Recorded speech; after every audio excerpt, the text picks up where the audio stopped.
बिस्मिल्लाहिर्रहमानिर्रहीम। सिंधी बोटी खाने में खुशामदीद। अॼु ठाहींदासीं शवारमा पंहिंजे ई घर में। उन जो जेका ब्रेड हूंदी आहे सा पाण ई ठाहींदासीं। छो जो हर कंहिंजो पंहिंजो पंहिंजो तरीक़ो हूंदो आहे। हीअ हिकिड़ी जेका आहे सा अरेबियन डिश आहे। थोरो खाइण में चेंज लॻंदी आहे, लेकिन मूं पंहिंजे स्टाइल मां ठाहियो आहे त तमामु बहितरीनु थींदी आहे। इन लाइ असां चिकन ब्रेस्ट खणंदासीं। कोशिशि कजो चिकन ब्रेस्ट ई खणो, छो जे करे जो उहे ॻरण में आसान हूंदियूं आहिनि ऐं सिधियूं खणिजो त जीअं असां शवारमा जीअं हुन में हूंदो आहे ईअं ई मतिलबु असांखे महसूसु थिए। हिकिड़ो चमिचो जीरो हिन जो विझंदासीं लूण जो, हिकिड़ो चमिचो मिर्चनि जो, हिकिड़ो जीरो पीठल हूंदो आहे उहो विझंदासीं, कारा मिर्च विझंदासींसि, थूम अदरक जो पेस्ट विझंदासींसि, थोरी 4 चमिचा ॾहीअ जा ऐं विनेगर विझंदासीं। मां हिन में जेको आहे कुझु मां जेको आहे सो मथां इंग्लिश में बि इन लाइ लिखियो आहे त जेके मुंहिंजा व्यूअर्स उर्दू आहिनि या जंहिंखे सिंधी सम्झ में नथी अचे उहे हिन खे ॾिसी सघनि। हाणे ब्रेड ठाहिण जे लाइ असां 4 जेके कोप आहिनि से अटे जा खयां आहिनि। उन में असां थोरो गरम पाणी विधो आहे, उन में ई असां तेल विधो आहे, लूणु विझो आहे ऐं यीस्ट विधी आहे।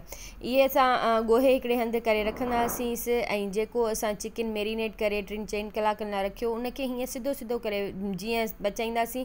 पहिरियां फुल फ्लेम में पचाईंदासीं जीअं उनजो हिकिड़ो कलर चेंज थी वञे, उहो तव्हांखे थोरो चेंज कलर में लॻे। उनखां पोइ वरी जेको आहे 20 मिंट उनखे तमामु स्लो बाहि ते रखंदासीं जीअं चिकन चङी तरह ॻरी वञे। ऐं हीअ कलर अचणु लाज़मी हूंदो आहे त जीअं असांजो चिकन जेको आहे सो सुठे नमूने सां पचियलु लॻे। त इन जे करे असांजो चिकन तक़रीबन 20 मिंटनि खां पोइ माशाल्लाह सुठे नमूने सां डन थी चुको आहे। मां तव्हांखे टोड़े बि ॾेखारियां थी, हे आसानी सां टुटी थो वञे।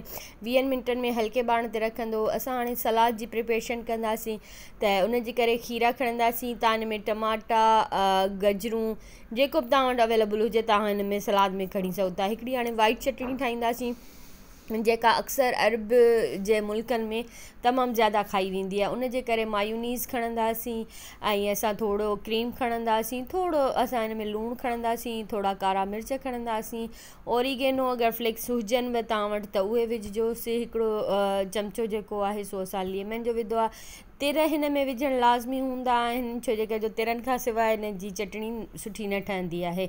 उनखां पोइ थोरो खीर विझंदासीं, लहसुन अदरक जो पेस्ट विझंदासीं ऐं ओलिव ऑइल विझंदासीं ऐं थोरो सुरको विझंदासीं। सुरको वग़ैरह विझी तव्हां जेतिरी पेस्ट घणी ठाहिणु चाहियो तव्हांजी मर्ज़ी आहे, छो जो जेतिरो तव्हां मतिलबु ब्रेड्स वग़ैरह ठाहिणु चाहियो। खंडु विझी ग्राइंड करे रखंदासीं। हाणे रेड चटणी आहे, उन में असां जेका आम आहे केचप आहे उहा विझंदासीं, उन में ॾही हंकड़ विझंदासींसि, उहा विझी ऐं रखी उनखां पोइ वरी उहे साइड ते उन में थोरो लीमो विझी रखंदासीं। हाणे असां ब्रेड घर में ई ठाहियूं था, तव्हां वठणु चाहियो त बि तव्हांखे मां ॾेखारियां थी त तव्हां वठी सघो था।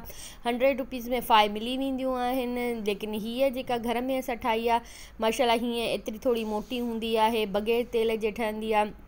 मां हिन खे पंहिंजे तरीक़े सां ठाहियो आहे। हीअ मूंखे जेका असां ॿाहिरां ब्रेड वरिती उनखां वधीक सुठी लॻी। हाणे अचे थो उनखे जीअं ई जेको चिकन असांजो पची वियो आहे उनखे अहिड़े तरीक़े सां कटींदासीं।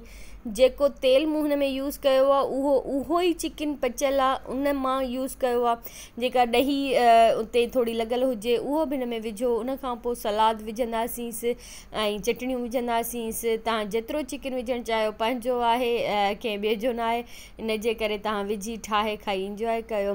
मूंखे ही कंहिं कमेंट्स में कयो हुयो त शवारमा ठाहिणो आहे, तव्हांखे कुझु खाइणो हुजे या कुझु करिणो हुजे त मूंखे ज़रूरु ॿुधाइजो। अल्लाह हाफ़िज़।